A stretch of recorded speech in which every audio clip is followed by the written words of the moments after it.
오늘의 말씀 갈라디아서 4장 19절 한 절 말씀이 되겠습니다.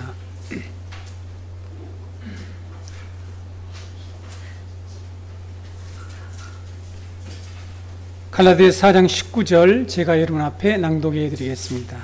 나의 자녀들아, 너희 속에 그리스도의 형상을 이루기까지 다시 너희를 위하여 해산하는 수고를 하노니. 아멘. 오늘은 창세기 20장을 강론할 그런 시간인데, 창세기 강론을 잠시 멈추고 하나님의 구원 계획 속에 들어있는 우리 인간 구원의 의미를 점검한 후에 계속해서 다음 주에 20장을 강론하도록 하겠습니다. 우리가 그동안에 배웠던 것처럼 이 창세기는 하나님의 약속에 의한 주권적인 구원을 강조하고 있죠. 20장에서도 마찬가지 반복해서 계속해서 하나님의 약속을 부인하는 아브라함을 하나님이 구원하시고 회복시키셔서 결국 하나님이 그 약속을 성취해 나가시는 내용이 나오게 되는데요. 그래서 우리가 창세기 말씀을 통해서 하나님은 우리 인간 행위와 상관없이 선택한 자들과 언약을 맺으시고 구원하셔서 하나님의 백성으로 삼으시고 하나님의 구원 행동의 이 궁극적 목적인 하나님의 나라를 이루어 가시는 하나님의 구원 계획을 계속해서 창세기에서 가르치고 있습니다. 창세기에 이런 하나님의 주권적인 구원 계획을 우리가 반복해서 배우게 되므로 하나님의 이 은혜에 의한 구원을 깨닫게 되어서 감사하는 측면이 있습니다. 그런데 다른 한편으로 하나님의 이 백성된 도리, 하나님의 백성의 윤리, 이러한 삶이 약화되거나 소홀히 할 우려가 있다는 것이죠. 오늘은 그래서 하나님의 이 포괄적인 구원의 두 측면, 오늘 여러분에게 중요한 신학적 내용들을 가지고 여러분에게 말씀드릴 텐데 잘 들으시면 그동안에 여러분이 가지고 있었던 여러 가지 궁금한 점들이 풀릴 수가 있습니다. 그래서 잘 귀담아 들으시면 좋겠습니다. 이런 하나님의 나라의 이 윤리적인 우리의 삶, 이러한 부분을 약화시키지 않는 이 구원의 의미를 오늘 여러분에게 말씀드리려고 합니다. 이런 하나님의 이 구원의 큰 측면, 두 측면이 있는데, 이것은 피조 세계, 만물의 회복과 그 다음에 하나님의 형상의 회복이 하나님의 구원이다라고 성경이 가르치고 있습니다. 우리가 하나님의 형상으로 회복되는 구원에 대해서 배우면서 우리들의 신앙의 목표, 우리 신앙생활의 진정한 목표가 무엇인지, 우리가 무엇을 위해서 과연 사역을 하고 헌신하고 기도해야 하는지, 이러한 내용들을 오늘 여러분과 함께 배우려고 합니다. 하나님의 구원 계획, 여러분 우리들은 다 알고 있지만 이 세상 사람들은 이 정말 마음속에 갈망하는 게 뭘까라는 거죠. 여러분, 이 세상의 모든 사람들이 이 복음을 듣지 못했지만 그들 안에도 모두 다 갈망하는 게 있습니다. 우리 사람들이 갈망하는 게 뭘까요? 하나님의 형상을 입은 사람들을 보기를 갈망을 해요. 그렇죠? 여러분, 이 세상의 갈증이 뭐죠? 돈입니까? 여러분, 돈이 있어도 해결되지 않는 갈증이 뭔지 아세요? 사람입니다. 사람. 로마서 8장에 보게 되면 이 피조물들이 고대하는 그 대상이 있죠. 하나님의 아들들이 나타나기를 갈망하잖아요. 피조물들은요, 지금 하나님의 구원을 갈망하죠. 구원을 보기를 원해요. 이 세상 사람도 실제로 하나님의 구원을 보기를 갈망을 해요. 그러나 복음의 빛을 받지 않아서 그것이 하나님이 말씀하시려고 하는, 하나님이 이 땅에서 이루시려고 하는 구원인지를 모르고 있는 거죠. 그러나 그들도 실제로 그 내면 깊숙이 하나님의 구원을 보기를 원한다는 거죠. 그 구원이 무엇입니까? 바로 하나님의 아들들이 나타나는 거, 하나님의 형상으로 회복된 그런 사람들을 좀 제발 봤으면 좋겠다. 이것이 갈망이죠. 우리 성도들도 그렇지 않습니까? 인간들 보니까 너무 실망될 때가 많으니까, 누가 하나님의 형상으로 회복된 진짜 구원받은 자를 볼 수 있을까? 어디 가야 볼까? 어느 교회 가야 볼까? 이 목사 만나봐도 그렇고 저 목사 만나봐도 똑같고, 이래서 우리들은 계속 실망을 하면서 살고 있죠. 그래서 여러분, 하나님이 창조하신 이 세상을 본래 이 선한 상태로 회복하는 것, 이 구원이죠. 근데 하나님의 이 구원의 목적은 하나님이 세상을 창조하신 이 본래의 목적대로 회복하는 거죠. 이 본래의 목적 속에 무엇이 들어있습니까? 하나님의 형상으로 우리를 인간을 창조하셔서 하나님의 그 형상을 입은 자들이, 하나님의 형상을 담지한 그런 자들이, 하나님의 영광을 소유한 그런 인간들이 하나님께 드려야 했던 그 마땅한 영광과 그런 삶, 그런 사명들로 다시 돌아가는 것이 구원이라는 거죠. 우리는 이것을 구원으로 정확히 이해해야 된다는 것입니다. 그래야만이 구원받은 우리도 이런 갈증에서 해방될 수 있다는 거죠. 왜 우리가 구원을 받았는데, 구원받은 공동체에 들어왔는데 우리에게 여전히 이러한 갈망들이 줄어들지 않냐는 거죠. 물론 그리스도가 오시기 전에 이러한 갈증이 완전히 해소되지 않지만 우리는 날마다 구원을 받아가고 있단 말이죠. 그렇죠? 날마다 하나님의 나라가 더 성장해가고 이루어져가고 있는 그런 과정 속에 살아가고 있기 때문에 우리의 갈망은 점점 줄어들어가야 되겠죠? 그래서 우리가 이런 갈증이 왜 일어나는지 오늘 말씀을 들으면서 우리 자신들을 반성하고 우리 교회의 공동체를 바라보고 우리가 무엇에 헌신해야 될까 하는 것들을 깨닫는 그런 시간이 되었으면 합니다. 바울 사도는 이런 하나님의 구원 계획을 정확히 알고 있었다는 사실이죠. 늘 제가 말씀드렸죠. 정말 우리가 바라는 그 기도의 제목 소원이 있다면 우리도 바울처럼 이렇게 하나님의 복음을 좀 풍성하고 올바로 정확하게 좀 이렇게 이해했으면, 깨달았으면 좋겠다라는 거죠. 하나님이 우리를 구원하시는 목적, 하나님께서 우리를 예정하셔서 선택하시고 구원하신 그 이유, 그 목적이 뭡니까? 그 아들의 형상을 본받기 위함이다 라고 사도 바울 우리에게 가르치고 있습니다. 로마서 8장 29절 30절에 보게 되면 하나님이 미리 아신 자들로 또한 그 아들의 형상을 본받게 하기 위하여 미리 정하셨으니 이는 그로 많은 형제 중에서 맏아들이 되게 하려 하심이니라. 또 미리 정하신 그들을 또한 부르시고 부르신 그들을 또한 의롭다 하시고 의롭다 하신 그들을 또한 영화롭게 하셨느니라. 지금 우리의 구원의 과정을 설명하고 있습니다. 여기서 미리 아신다, 미리 정하셨다라는 것이 무슨 의미입니까? 예정입니다. 하나님 우리를 예정하셨다는 거죠. 우리를 예정하시고 우리를 부르셔서 우리를 의롭게 하시고 우리를 구원하셨는데 그 목적이 뭐냐면 영광스러운 하나님의 형상, 그 아들의 형상을 본받게 하기 위해서, 회복하기 위해서 우리를 구원하셨다라고 분명히 말씀하고 있습니다. 그래서 우리 기독교는 구원을 다시 한번 점검하자면 죽으면 천국 간다는 것으로 가르치고 있지 않다는 거죠. 그렇게 성경 묘사하고 있지 않습니다. 구원을 이 땅을 떠나서 인간 영혼이 거주할 어디엔가 있을 어떤 하늘나라로 가는 것으로 성경이 구원을 말하고 있지 않다는 사실입니다. 여러분, 이것은 우리 정공동체 식구들은 분명히 하셔야 됩니다. 이것이 만약에 점검이 이것이 해결되지 않으면 여러분은 이 하나님이 우리에게 주시는 이 구원의 삶을 누릴 수가 없고 계속해서 갈증이 죽어서나 해결될 것으로 오해할 수가 있습니다. 하나님의 창조 세계가 다시 회복되고 본래 하나님의 형상으로 회복된 인간이 타락으로 인해서 잃어버린 그 형상을 회복해서 죄의 영향력이 완전히 사라진 그 나라, 그 영광스러운 하나님의 나라를 이루는 것, 이것이 구원이라고 말씀하고 있습니다. 여기에서 바로 피조세계의 회복과 하나님의 형상으로 지은 우리 인간의 회복, 하나님의 형상의 회복이라고 하는 구원 개념의 이 두 축이 여기에 자리 잡고 있다는 사실이죠. 그래서 바울 사도는 우리가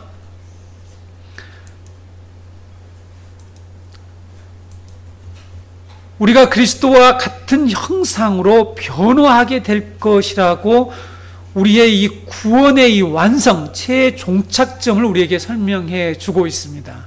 고린도후서 3장 18절에 보게 되면 우리가 다 수건을 벗은 얼굴로 거울을 보는 것 같이 주의 영광을 보매 그와 같은 형상으로 변화하여 영광에서 영광에 이르니 곧 주의 영으로 말미암음이니라 라는 말씀을 했습니다. 우리의 구원은 본래 하나님의 형상으로 창조된, 우리가 하나님의 형상으로 창조되었죠. 그 하나님의 형상 속에는 놀라운 이 영광이 들어있었습니다. 그렇죠? 영광스러운 존재였죠.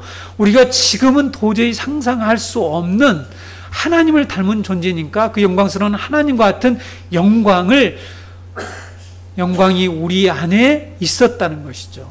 그런데 우리가 범죄함으로 그 모든 영광스러운 하나님의 형상을 잊어버리게 된 거죠. 그것을 되찾는 것, 회복하는 것이 구원입니다. 그렇죠? 자, 이렇게 우리가 구원을 정의하게 되면 여기에서 우리 기독교인의 사항과 하나님 나라의 윤리와 이런 모든 것들이 나오는 것이죠. 뿐만 아니라 우리가 왜 이 땅에 있어 여러 가지 영역에서 우리 그리스도인들이 하나님의 구원에 동참하는 삶을 살아야 되는지, 구원의 개념이 제대로 정립되지 않으면 우리가 하고 있는 모든 일에 우리에게 맡겨주신 하나님의 구원의 동역자로서 삶을 살아갈 수가 없습니다. 그렇죠? 우리가 이 환경을 깨끗이 할 필요가 전혀 없어요. 아무렇게나 쓰고 막 쓰고 이렇게 하면서 살아가 세상 사람처럼 나 유익을 위해서, 나 개인의 편의를 위해서 얼마든지 마음껏 살죠. 그러다가 이 땅 버리고 하늘나라로 갈 거니까. 근데 성경 그렇게 얘기하고 있지 않단 말이죠. 자, 그래서 여러분, 피조세계 회복과 하나님 형상의 회복은 우리 교회와 우리 그리스도인이 이 땅에서 어떻게 살아야 할 것인지, 지금 구원받은 자로서의 어떤 삶을 살아야 할 것인지 분명히 우리에게 정의해주고 가르쳐준다는 거죠. 하나님의 형상이 어떤 것인지를 모르는 우리를 위해서 하나님께서는 예수 그리스도를 보내셨습니다. 자신의 형상과 똑같은 예수 그리스도를 보내셨죠.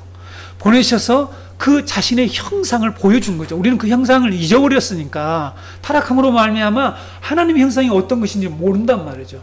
그래서 그 형상을 보여주신 거예요, 우리에게. 이것이 예수 그리스도가 이 땅에 오신 목적 중에 또 하나예요. 우리를 구원하시려면 구원이 무엇인지를 설명해 주셔야 되겠죠. 그러므로 그리스도의 형상으로 변화된다는 것을 곧 하나님의 형상으로 회복될 구원으로 말한다는 거죠. 무슨 의미라고요? 그리스도의 형상으로 변화되는 것, 그리스도의 형상을 본받는 것이 곧 하나님의 형상을 회복하는 것과 같은 말이라는 것이죠. 바울 사도는 우리의 구원과 관련해서 골로새 교인들에게 그리스도가 하나님의 형상임을 분명히 얘기했죠. 골로새 1장 13절 15절을 보겠습니다. 그가 우리를 흑암의 권세에서 건져내사, 구원이죠, 그의 사랑의 아들의 나라로 옮기셨으니 그 아들 안에서 우리가 속량 곧 제사함을 얻었도다. 그는 보이지 아니하는 하나님의 형상이시요 모든 피조물보다 먼저 나신이시니. 예수 그리스도는 보이지 아니하는 하나님의 형상이라고 말해요. 자, 하나님의 구원을 설명하면서 여기에서 그리스도가 하나님의 형상이라고 여기에서 말씀하고 있죠. 그래서 여러분, 바울 사도는 목회자로서 성도들을 어떻게 양육해야 될 것인지, 어디로 그들을 데려가야 할 것인지를 잘 알고 있었습니다. 다시 말씀드리면 양육의 목표, 이 모든 가르침과 설교와 이런 것들의 이 목표, 이것을 통해서 궁극적으로 해야 될 그것을 잘 알고 있었다는 거죠. 자, 어떻게 무엇을 위해서 사역을 해야 될 건지를 알았다는 뜻입니다. 무엇을 위해서 자기가 고난을 받고 헌신하며 절제하며 그런 삶을 살아야 하는지를 알았다는 거죠. 우리도 마찬가지입니다. 하나님의 구원을 이해하는 사람은 무엇을 위해서 살아야 할 것인지, 절제하고 살아야 될 것인지, 헌신해야 될 것인지, 기도해야 될 것인지 하는 것을 안다는 것이죠. 바로 그리스도의 이 몸된 교회인 성도들 안에, 성도들 속에 그리스도의 형상을 이루는 것임을 사역의 목표, 성도들을 양육하는 목표라는 것을 분명히 알고 있었습니다. 그런데 그 일이 얼마나 어렵고 고통스러운 일인지 오늘 우리가 읽은 본문 말씀, 이 해산의 수고로 비유하고 있다는 사실입니다. 그렇죠? 해산의 수고로 비유하고 있죠. 사도 바울은 성도들을 그리스도 안에서 복음으로 출산을 했습니다. 복음으로 낳았죠. 그래서 오늘 또 나의 자녀들아 그랬잖아요. 그렇죠? 사도 바울은 성도들을 부를 때에 나의 자녀라는 표현을 사용합니다. 왜냐하면 자기가 복음으로 그들을 출산했기 때문이라고 했기 때문에 그런 표현을 사용하고 있습니다. 복음을 증거해서 복음으로 그들을 출산하고 복음으로 그들을 양육할 뿐만 아니라 그들을 태어나게 했다는 거죠. 그래서 이제 자녀로 부르는 거죠. 그런데 여러분, 오늘 이 말씀을 보실까요? 사도 바울이 뭐라고 얘기를 하고 있습니까? 오늘 말씀에서 내가 다시 출산, 해산의 수고를 하겠다는 얘기를 하고 있죠. 다시라는 말을 사용하고 있습니다. 자신의 영적 자녀들의 양육 목표가 그리스도를 닮게 하는 것임을 분명히 알고 있었는데, 성도들이, 자신의 이 영적 자녀들이 그리스도의 형상으로 자라지 않는 것을 보게 된 거예요. 그리스도의 형상이 아직 이루어지지 않는 것을 보게 된 거예요. 그래서 다시 해산하는 수고를 하노니 하겠다라고 이렇게 말하고 있습니다. 그들이 구원받은 성도지만 하나님의 형상으로 자라지 않았습니다. 여전히 구원받기 전의 습관과 모습을 가지고 있었다는 것이죠. 그래서 그들을 향해서 타락한 존재인 옛사람을 벗어버리고 새 사람, 하나님의 형상인 새 사람을 입으라고 가르쳤습니다. 에베소 4장 22절, 22절에 32절을 제가 여러분에게 읽어드릴게요. 새 사람을 입으라고 가르치면서 하나님의 형상으로 새 사람을 입는 것이 구체적으로 어떤 것인가 라는 걸 거기서 잘 설명해 주고 있습니다. 너희는 유혹의 욕심을 따라 썩어져가는 구습을 따르는 옛사람을 벗어버리고 오직 너희의 심령이 새롭게 되어 하나님을 따라 의와 진리의 거룩함으로 지으심을 받은 새 사람을 입으라. 이것도 하나님의 형상을 입으라는 말이죠. 그런즉 거짓을 버리고, 자, 어떻게 하나님의 형상을 입는 것인지 잘 설명하고 있습니다. 그런즉 거짓을 버리고 각기 이웃과 더불어 참된 것을 말하라.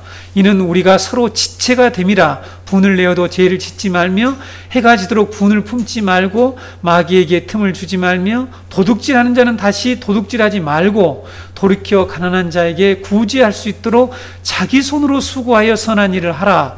무릇 더러운 말은 너희 입 밖에도 내지 말고 오직 덕을 세우는데 소용되는 대로 선한 말을 하여 듣는 자들에게 은혜를 끼치게 하라. 하나님의 성령을 근심하게 하지 말라. 그 안에서 너희가 구원의 날까지 인치심을 받았느니라. 너희는 모든 악독과 노함과 분냉과 떠드는 것과 비방하는 것을 모든 악의와 함께 버리고 서로 친절하게 하며 불쌍히 여기며 서로 용서하기를 하나님이 그리스도 안에서 너희를 용서하신과 같이 하라. 자, 여러분, 이것이 하나님의 주권적인 약속에 의해 구원받은 성도들의 삶입니다. 자, 잘 들으시면 여러분이 익히 들어서 알고 있다고 생각하지만 지금 이 문제, 이 구원의 내용을 정확히 이해하는 게 매우 중요합니다. 하나님의 주권적인 약속에 의해서 구원받은 자들의 삶을 여기서 설명하고 있죠. 하나님의 나라의 백성이 윤리인 것입니다. 여러분, 이 구원을 가리켜서 성경에 나타난 이 구원을 가리켜서 신학적으로 수동적 능동에 의한 구원이라는 표현을 씁니다. 자, 수동적 능동에 의한 구원이란 말입니다. 우리의 구원은 100% 수동적으로 이루어지면서 100% 능동적으로 이루어진다는 것입니다. 자, 중요한 개념을 설명하겠습니다. 이게 무슨 말인가 하면 우리의 구원이 전적으로 하나님의 주권적인 약속에 의해서, 그렇죠? 하나님의 주권에 의해서 수동적으로 이루어지죠. 하나님 우리를 그냥 가만히 두고 아주 피동적으로 하나님께서 우리를 구원하신다니까요. 그렇죠? 하나님의 전적인 구원이란 말이죠. 이걸 수동이라고 합니다. 수동적 구원이라고 그러죠.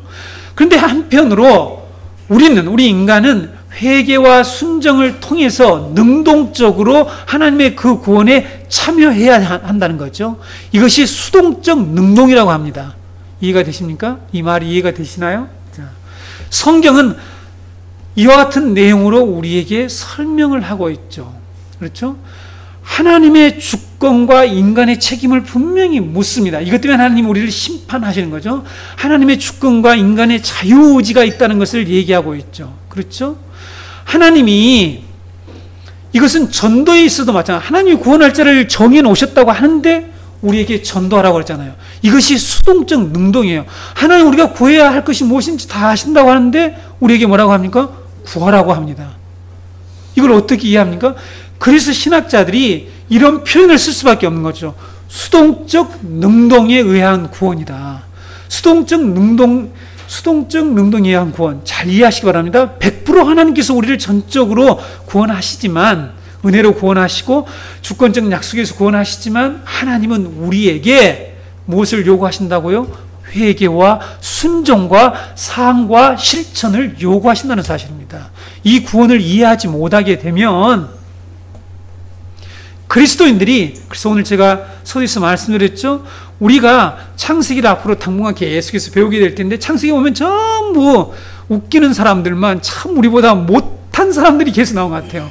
이삭을 비롯해서 얼마나 많은 사람들의 삶이 본받을 만큼 전혀 없는데, 그들을 통해 그들을 등장시켜서 하나님의 구원을 설명해 나가는데, 거기는 계속해서 하나님의 이 주권적인 수동적 구원을 말씀하고 있단 말이죠.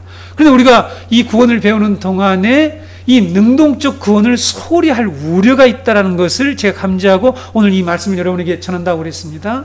성경이 이 수동적 능동의 구원을 분명히 말씀하고 있죠. 이것을 믿음과 행함의 관계로 설명합니다. 그렇죠? 믿음과 행함의 관계로 설명한다는 거죠. 자, 여러분, 수동적, 능동적 이 구원의 여러 가지 측면들을 말씀드렸습니다. 기도에 대해서, 전도에 대해서 사람들이 계속, 물론 우리 지난번에 효경이도 질문을 했죠. 하나님이 선택하셨는데 하나님 어차피 다 구원할 건데 우리에게 뭘 나가서 선교를 하며 헌신하며 희생을 하고 순교를 당하면서까지 그 일을 해야 되느냐는 거죠. 그래서 성경의 이 구원의 진리를 우리가 정확히 이해를 해야 되는데, 많은 그리스도인들이 이것을 정리를 못하고 있다는 거죠. 우리가 믿음을 가질 수 없고 하나님이 믿음을 주셔야만 됩니다. 그런데 우리는 하나님이 그 주시는 믿음으로 인해서 구원을 받게 되지만, 우리는 순종과 행함으로 반응을 해야 되고, 그래서 그럴 때 그 믿음이 비로소 온전한 믿음이 되고 구원의 효력을 나타내는, 구원에 이르는 믿음이 된다라고 성경 가르칩니다. 자, 여러분들이 성경 배경 강좌가 끝나면 교리에 대해서 배울 텐데, 그때 자세히 신학적인 내용을 설명을 하겠습니다. 그래서 여러분, 이와 같은 이 수동적 능동에 의한 구원을 우리가 이해를 해야만이 우리의 이 삶의 측면, 하나님의 말씀에 하나님의 백성으로서 이 능동적으로 참여해야 될 이 구원을 이루어가는 삶. 그래서 필리포스서 3장에서 너희가 두렵고 떨면 너희 구원을 이루라고 그랬잖아요. 아니야, 구원은 하나님이 이루어준 게 아닙니까? 하나님이 하시는 게 아니에요? 근데 우리에게 왜 두렵고 떨림으로 구원을 이루라고 말합니까? 이것이 바로 수동적 능동에 의한 구원이기 때문이라고 하는 것을 우리가 이해를 해야 합니다. 그래서 여러분, 야고보 사도가 이것을 잘 설명을 했죠. 그래서 야고보 사도를 오해한 사람들이 역사적으로 많습니다. 루터는 이 야고보 서신을 지푸라기 서신이라고 했습니다. 오직 의인은 믿음으로 말미암아 살리라고 하는 그 말씀만을 그가 중요하게 여긴 나머지, 야고보서가 정경으로 들어올 때에 지푸라기 서신으로 여기며 야고보서를 아주 폄훼하고 야고보서의 이 내용을 인정하지 않으려고 했었던 이 교회의 역사가 있습니다. 그래서 야고보서가 맨 나중에 정경에 들어오는 이런 교회의 역사가 있죠. 그런데 여러분, 야고보 사도가 뭐라고 얘기합니까? 행함이 없는 믿음은 그 자체가 죽었다라고 얘기한 거 잘 알고 있죠. 그런데 여러분, 우리가 요즘 배우고 있는 이 아브라함과 관련해서 아브라함의 믿음을 이 수동적 능동에 의한 구원으로 설명을 하고 있다는 사실입니다. 야고보서 2장 14절로 24절입니다. 자, 여기서 우리 기독교인의 윤리, 우리의 삶이 나오기 때문에 잘 들어보셔야 합니다. 내 형제들아, 만일 사람이 믿음이 있노라 하고 행함이 없으면 무슨 유익이 있으리요? 그 믿음이 능히 자기를 구원하겠느냐? 자, 구원할 수 없대요. 행함이 없는 믿음 구원할 수 없다고 얘기합니다. 만일 형제나 자매가 헐벗고, 예를 드는 거예요. 아주 쉬운 예를 듭니다. 형제나 자매가 헐벗고 일용할 양식이 없는데 너희 중에 누구든지 그에게 이르되 평안히 가라, 더 얻게 하라, 배부르게 하라 하며 그 몸에 쓸 것을 주는 그런 행동이 없다라면 그런 믿음이 무슨 유익이 있으리요? 하고 16절에서 얘기합니다. 17절에서 이와 같이 행함이 없는 믿음은 그 자체가 죽은 것이라. 18절, 어떤 사람,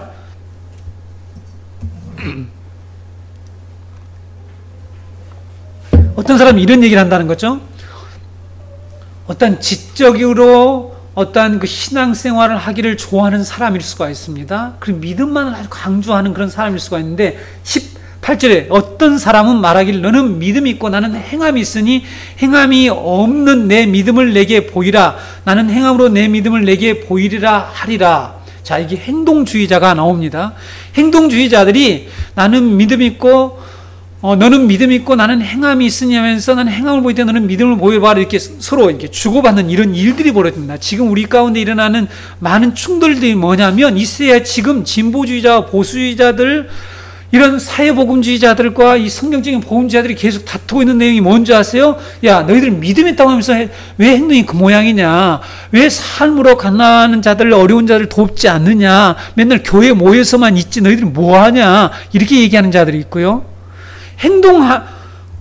이런 행동주의자들이 있고, 또한 어떤 사람들은 야, 너희들 그렇게 믿음도 제대로 쓰지 않고 행동만 한다고 구원을 받을 줄 아느냐? 하나님 그거 원하지 않는다. 이렇게 서로 지금 싸우고 있습니다. 근데 야고보서의 이 말씀이 지금 그 내용을 얘기하고 있는 거죠. 내가 하나님이 한 분이신 줄 믿느냐? 우리는 믿습니다. 잘하는도다. 잘하는 일이라는 거죠. 귀신들도 믿고 떠느니라. 귀신들도 그런 지식은 가지고 있대요. 그러나 하나님께 복종하는 그 순종, 능동적 구원이 귀신들에게 마귀에게는 없다는 것입니다. 잘 들어보셔야 합니다.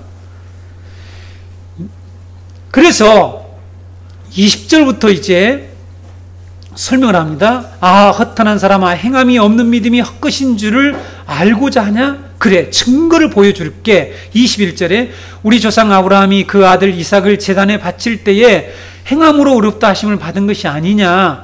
내가 보거니와 믿음이 그의 행함과 함께 일하고 행함으로 믿음이 온전하게 되었느니라. 이에 성경이 이른바 아브라함이 하나님을 믿으니 이것을 의로 여기셨다는 말씀이 이루어졌고 그는 하나님의 벗이라 칭함을 받았나니 이로 보건대 사람이 행함으로 의롭다 하심을 받고 믿음으로만은 아니니라. 믿음은 누가 주신다고요? 하나님이 주셔야 우리가 믿을 수가 있다고 그랬죠. 이거는 수동적 구원입니다. 그런데 여기에 능동적 구원이 없으면 헛것이라고 얘기한다는 거죠. 증거를 어디서 가져오냐면 그 주권적, 하나님의 주권적 약속에 의해서 이끌어 가시는 그 구원의 대표적인 인물 아브라함을 끌고 온단 말이죠. 아브라함이 결국은 우리가 22장에 가서 그렇죠. 네?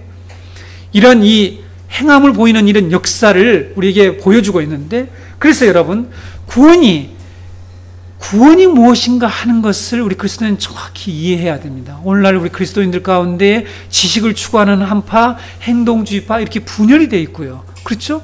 그 사이에서 구원이 뭔지를 모르고 그냥 신앙생활을 하는 사람들이 있는 거죠.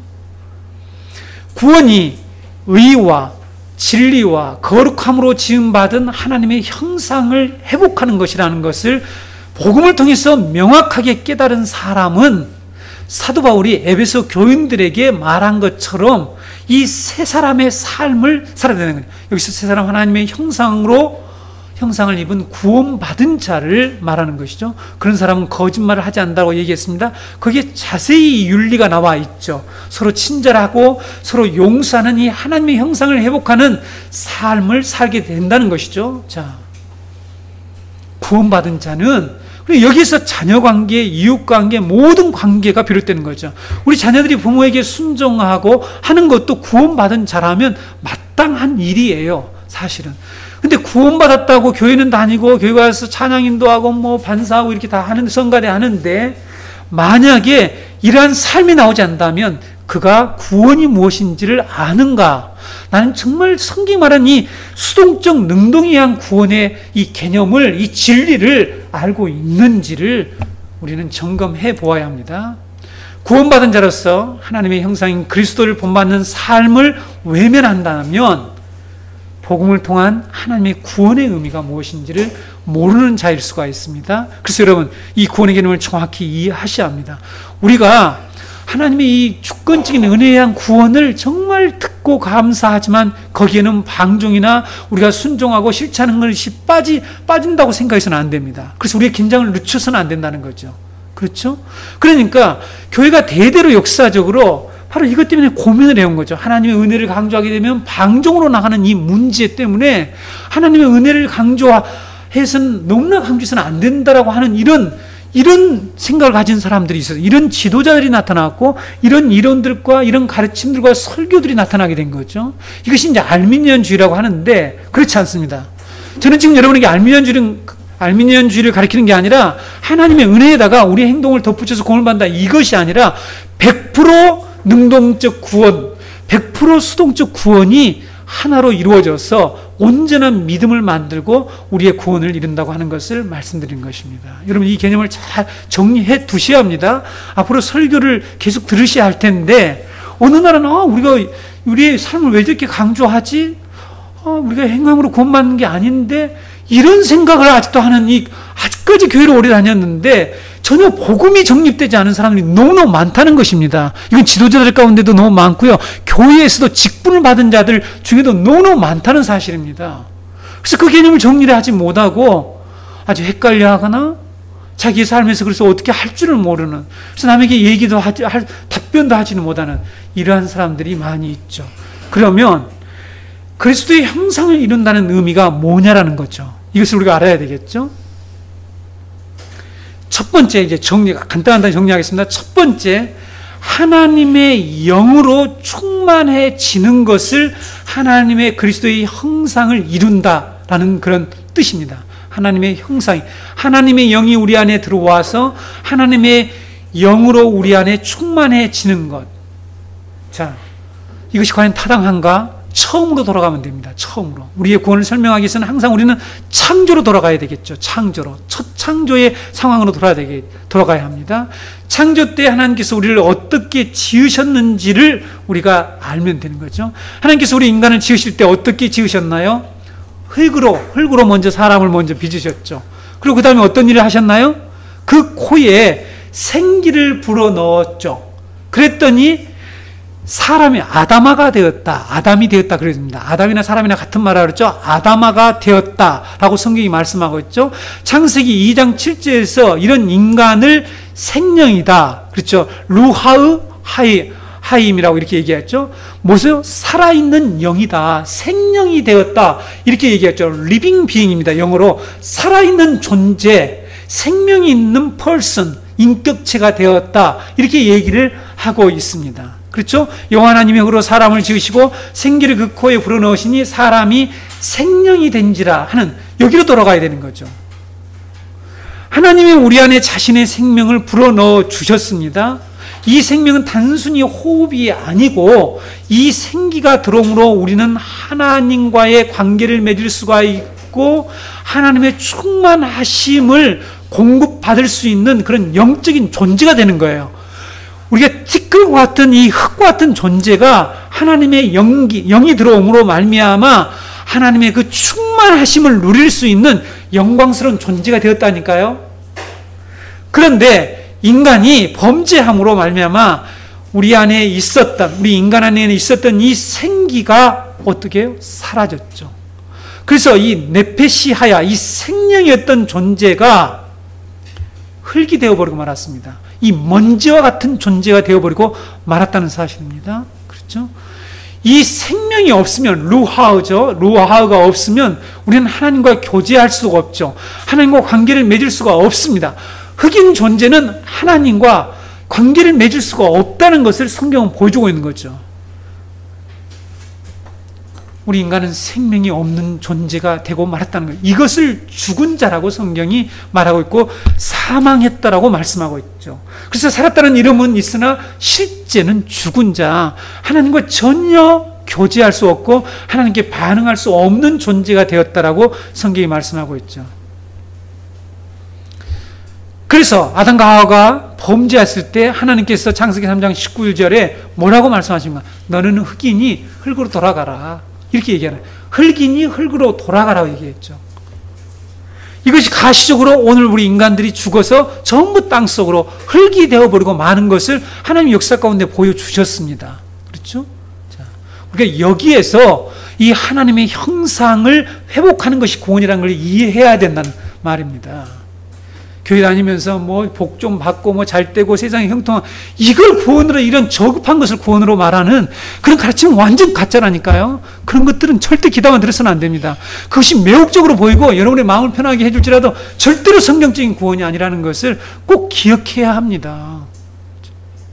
타락한 인간에게는 더 이상 하나님의 영이 거하지 않은 거죠. 이것이 비극이에요. 이것이 비극이라니까요. 그래서 우리 인간 안에 이 하나님의 영이 사라진 우리 인간들이 그렇게 하나님의 구원을 보기를 갈망하지만 복음이 없으면, 복음의 빛을 받지 않으면 그 갈망을 어디서 해결해야 되는지를 모른다는 거죠. 그래서 하나님이 우리에게 전도하라는 겁니다. 전도의 그 미련한 방식을 통해서 그들을 구원하시겠다라고 말씀하신 거죠. 우리가 예수 그리스도를 믿을 때에, 예수 그리스도를 영접하고 믿을 때에 우리 안에 하나님의 영이 들어오시는 거죠. 임재하시는 것이죠. 그래서 고린도전서 12장에 우리가 그리스도의 영이 없이는 그리스도를 주라 시인할 수 없다라고 말씀하고 있습니다. 그렇죠? 성령이 우리 안에 거하심으로 말미암아 우리가 그리스도를 주로 고백할 수 있고 우리가 하나님을 구원자로 믿을 수 있게 되는 거죠. 이것이 하나님 우리 가운데 일으키는 재창조 사역이에요. 이 재창조 사역이 뭐냐면 일단 우리에게 생명을 다시 불어넣는 역사가 나타난다니까요. 이해가 되십니까?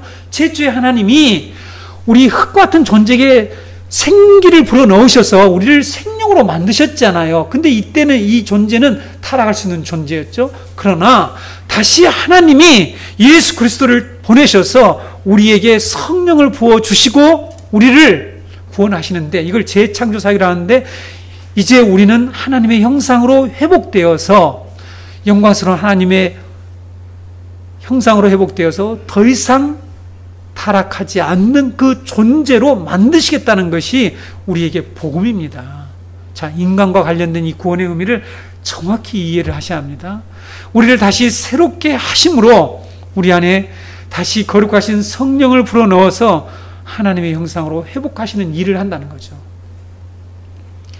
우리 중에 모 교단에서는 성령 받는 일을, 우리가 예수 믿는 것은 성령에 의하지 않고도 가능하고, 성령을 받는 일은 세컨 블레싱, 두 번째의 축복이다 해서 성령을 다시 받아야 된다고 얘기하는 경우가 있는데, 이건 신학적으로 틀렸습니다. 잘 들으세요. 성령을 받아야 한다라고 하는 이 말은, 우리는 하나님이 구원하실 때 우리에게 영을 부어 넣으시죠. 그리고 우리 모두는 구원받은 자는 그리스도의 영이 우리 안에 임재해 계셔요. 우리에게 성령을 다시 받으라 이런 말이 필요가 없다니까요. 무슨 말이 우리에게 해당되냐면 성령의 충만을 받으라는 이 말, 이것이 우리에게 해당된다는 것을 기억해야 합니다.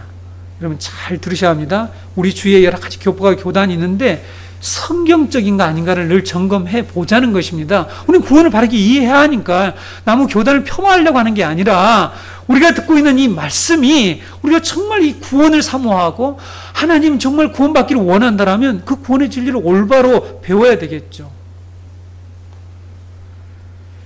그래서 바울 사도는 로마서 8장 9절에서 다음과 같은 말을 하고 있습니다.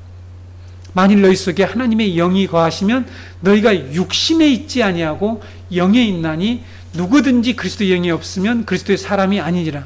여러분, 만약에 우리 안에 성령이 없으면 우리는 그리스도의 사람이 아니고 구원받은 자가 아닙니다. 그러니까 우리가 성령을 받아야 된다, 이것이 두 번째 축복이다, 그렇게 가르치는 그 내용들은 맞지가 않는 거죠. 우리는 구원받은 자이기 때문에 우리 안에는 성령이 임재해 계십니다. 그런데 왜 그리스도의 영이 없으면 그리스도의 사람이 아닌가? 이 성령님이 우리 안에 계셔야 우리가 다시 하나님과 교통할 수 있게 되고, 우리가 하나님의 뜻을 알아들을 수가 있고, 하나님의 충만하심과 온전하심에 다시 참여하게 됩니다. 하나님 나라의 그 부요하심에 다시 참여할 수 있게 된다는 거죠. 축도의 중요성을 다시 말씀드릴까요? 하나님의 은혜와, 그리스도의 은혜와 하나님의 사랑과 성령의 교통케 하심이 너희 무리 가운데 있을지어다 하는 고린도전서에 나오신 13장 마지막에 나오는 이 말씀을 여러분들이 우리가 날마다 축도를 듣죠. 여기서 성령의 교통케 하시는 이 은혜가 너무너무 중요합니다. 우리는 앞에 것들은 다 중요한 줄 아는데 성령이 우리를 하나님과 교통케 하죠. 우리끼리의 교통 이전에 하나님과 교통케 하시는 그 은혜는 성령이 다시 우리 안에 들어오심으로 말미암아 가능케 된 거죠. 엄청난 복입니다. 이 복을 받으라고 계속해서 주일마다 이 목사님들이 여러분들에게 축도를 하고 있는 것이죠.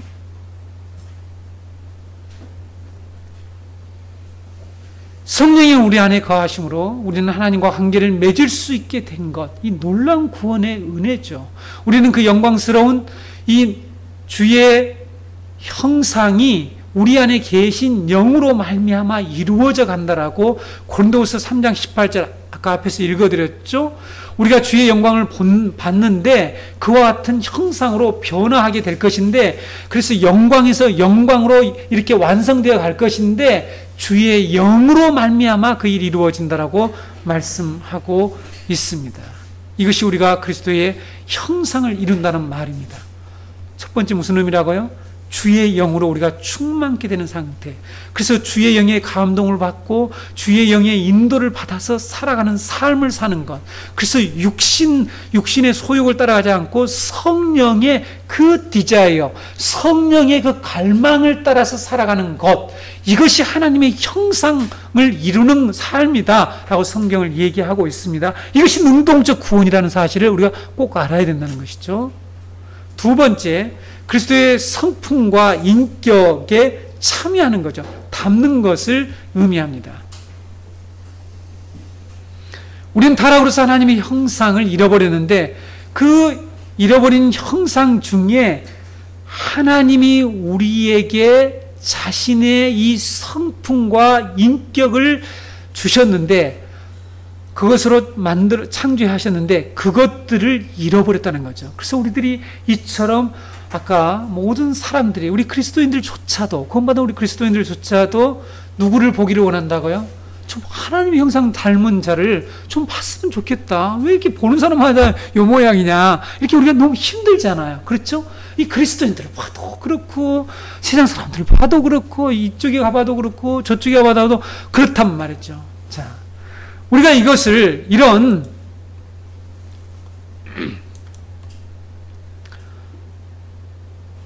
하나님의 성품을 우리에게 다시 하나님이 그리스도를 통해서 회복시켜 주셨죠. 하나님의 성품 가운데는 어떤 것이 있습니까? 바로 하나님의 사랑이 있죠. 하나님의 의가 있습니다. 하나님의 이런 모든 창조성이 우리 안에 있다는 거죠. 이것을 가리켜 하나님의 형상이라고 얘기합니다. 이마고 데이라고 하는데, 우리가 지난번에 창세기 강론은 잠깐 여러분에게 설명을 했습니다. 그런데 이런 하나님의 성품이 타락으로 인해서 완전히 우리 안에서 깨져버리고 말게 되죠. 그래서 사람들은 온갖 범죄를 하게 되고 이러한 성품들을 보기가 어렵다는 거죠. 그래서 여러분, 하나님의 형상을 본받는 것, 하나님의 그리스도의 형상에 참여하는 것, 이것을 이룬다는 것, 이것은 바로 하나님의 성품을 다시 우리가 닮아가는 것을 말하고 있습니다. 과거에 제약된 습관들을 버리고 처음에 하나님이 우리를 지으실 때 그 성품과 인격을 우리가 형성하는 것, 그래서 이 새로운 인격체로 변해가는 것, 이것이 구원이라고 설명을 하고 있습니다. 저는 우리 교회 성도님들이 신앙생활에 있어서 이것을 꼭 목표로 삼았으면 좋겠습니다. 왜냐하면 그래서 저는 그것을 향해서 목회를 해왔고 늘 그것을 염두에 두면서 사역을 하고 있습니다. 이 목표는 뭐냐면 인격적인 신앙을 가진 자가 성도가 되는 것입니다. 지난번에도 말씀드렸죠. 우리를 창조하신 하나님이 인격적이고 도덕적인 하나님이시기 때문에 우리가 성장해 나가면서 그리스도를 성장해 나갈 때에 우리는 당연히 그 하나님의 인격성과 하나님의 이 도덕성을 본받아야 됩니다. 닮아가야 되죠. 이것을 지금 무시하는 것이 수동적, 능동적 구원에서 능동적 구원을 소홀히 하는 오늘날 교회와 성도들의 문제점을 제가 여러분에게 지적하고 있는 것입니다. 그래서 여러분, 우리는 하나님 우리를 지으신 그분의 형상으로 다시 회복되는 것이 구원이라고 믿는다라면, 이것을 분명히 믿는다라면, 이것이 성경이 말하는 구원이라면 우리는 인격적 존재가 되어야 한다는 사실입니다.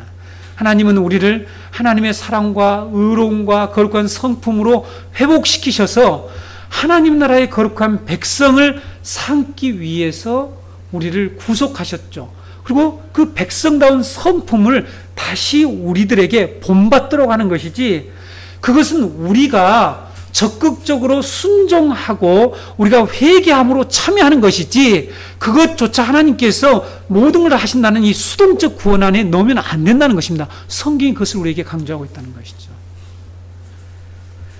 그리스도인들은 예수님을 믿은 후부터 그래서 달라져야 되겠죠. 무엇이요? 인격이 달라져야 합니다.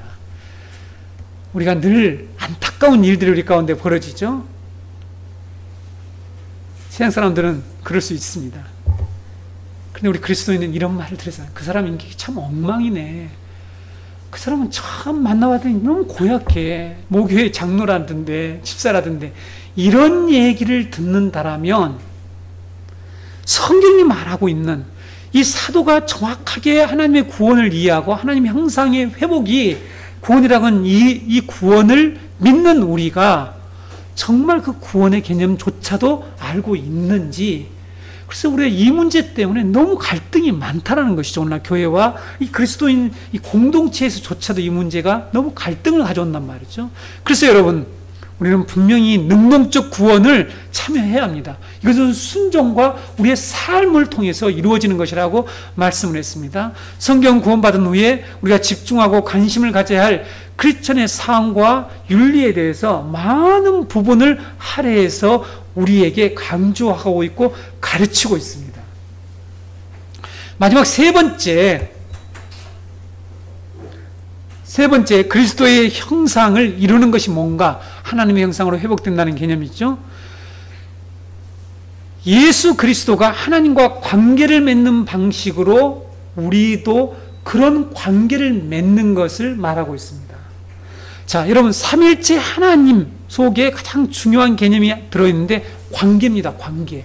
삼일체 하나님과의 관계, 그 사랑의 관계, 이 관계를 통해서 이루어진 하나님, 이분이 삼일째 우리가 믿는 하나님이신데, 예수님이 하나님께 온전히 순종하는 삶을 살았습니다.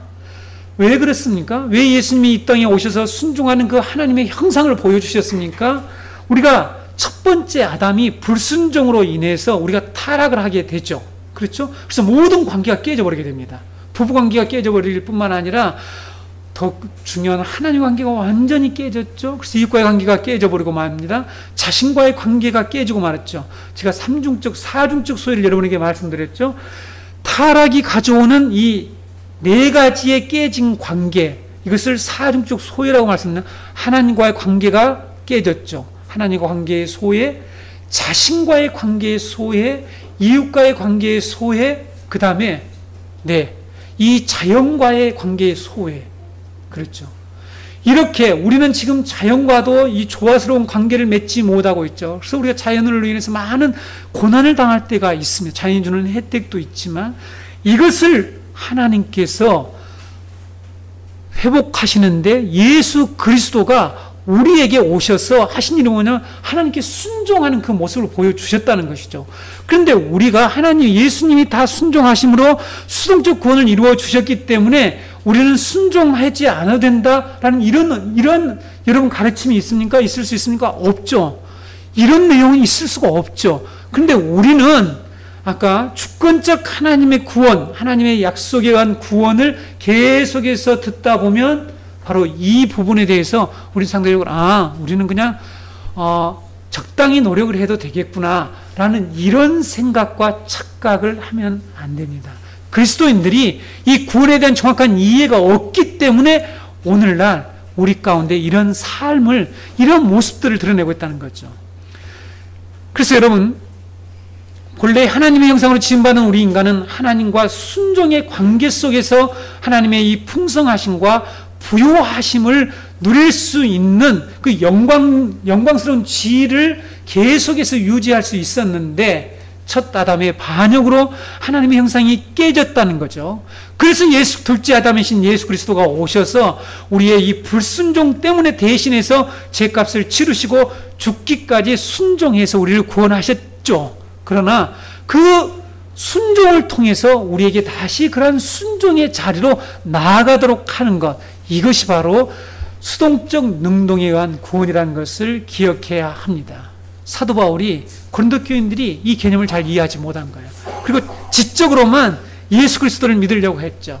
그 지혜를 추구하고 지식을 추구하는 이 그리스 헬라의 영향을 받은, 헬라 문화의 영향을 받은 고린도 교인들이 계속 이 지적으로만 나가려고 할 때에 어떤 얘기를 지적했습니까? 고린도서 6장 1절. 우리가 하나님과 함께 일하는 자로서 너희를 권하노니. 자, 여기 보세요. 하나님과 함께 일하는 자로 너희를 권하노니 하나님의 은혜를 헛되이 받지 말라. 이렇게 말씀하고 있습니다. 하나님의 은혜 속에 우리를 구원하시는 이 주권적인 놀라운 은혜가 있는데 이것을 헛되게 받지 말라. 이렇게 그들에게 경고하고 있습니다. 권면하고 있죠. 성도 여러분, 우리는 예수님이 하나님의 계명에 순종하신 것처럼 하나님의 계명에 순종할 때에 우리의 삶은 하나님의 충만하심으로 채워져 나가게 됩니다. 그렇죠? 이 부분을 설명하려면 골로새서, 빌립보서 많은 부분에 실제로 사도 바울이 교회들에게 전한 메시지가 이런 내용이에요. 오늘 우리가 여러분이 듣고 있는 이 내용을 지금 전하는 것입니다. 그래서 그 충만으로 채워진다라고 강조하고 있죠. 하나님의 말씀을 따라 행할 때에 우리는 하나님의 생명으로 충족하게 되죠. 충만하게 됩니다. 그래서 우리 안에 구원의 기쁨이 넘쳐나는 것이죠.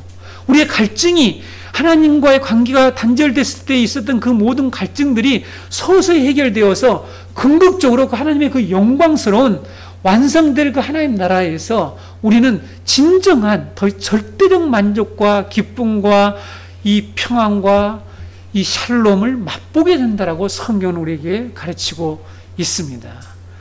우리 정교회 성도 여러분, 그리스도께서 그분의 이 부요하심과 생명의 풍성하심을 우리에게 주시기 위해서 오셨다는 것을 우리는 잘 알고 있습니다. 근데 그 풍성함을 물질적 차원에서 생각하는 것은 대단히 어리석은 것이죠. 말씀을 정리하겠습니다. 하나님 그리스도의 형상 안에 있는 그 충만함과 온전함에 이르도록 하시려는 우리를 향한 그 성장의 목적을 가지고 있다는 것을 기억하셔야 합니다. 그리고 우리를 주의 영광스러운 형상으로 변하게 하셔서 그 영광스러운 하나님의 형상을 완성시키기까지 하나님의 구원의 사역을 해 나가실 것입니다. 분명합니다. 그런데 사도 바울이 오늘 우리에게 이 출산의 수고를 통해서 그리스도의 형상을 이루겠다라고 하는 이 말처럼 우리는 그 하나님의 형상을 회복시켜 나가는 구원에 참여해서 우리의 과거의 죄악된 습관과 태도를 고치고 변화된 그런 삶을, 새 사람의 삶을 입어야 된다라고 성경은 가르치고 있습니다. 관계가 새로워져야 됩니다. 우리의 인격이 새로워져야 합니다. 물론 저도 부족합니다. 그러나 날마다 이 말씀을 정확히 이해하고 우리는 그 인격을 담지 못한 것을 안타까워하고 그것을 가지고 기도를 하는 것이죠. 그래서 아까 기도해야 되는 이 내용이 무엇인지를 여러분들이 정확히 이해하셔야 됩니다. 우리의 기도가 무슨 문제 해결, 마치 하나님을 해결사로 여기서 해결해 달라고 하는 그런 기도를 벗어나서 이제 하나님의 그 구원에 동참하는 기도를 해야 된다는 거예요. 그 구원을 더 풍성하게 누리게 해달라는 그런 기도를 날마다 드리는 성도가 되어야 합니다. 하나님의 이 수동적인 구원뿐만 아니라 능동적인 구원이 있음을 우리 성도는 기억하고 하나님의 이 큰 구원 안에 있는 그리스도의 형상의 회복을 늘 마음속에 기억하면서 성경이 가르치고 있는 하나님 나라의 백성의 이 삶을 살아가는 성도들이 되기를 바랍니다. 기도하시겠습니다.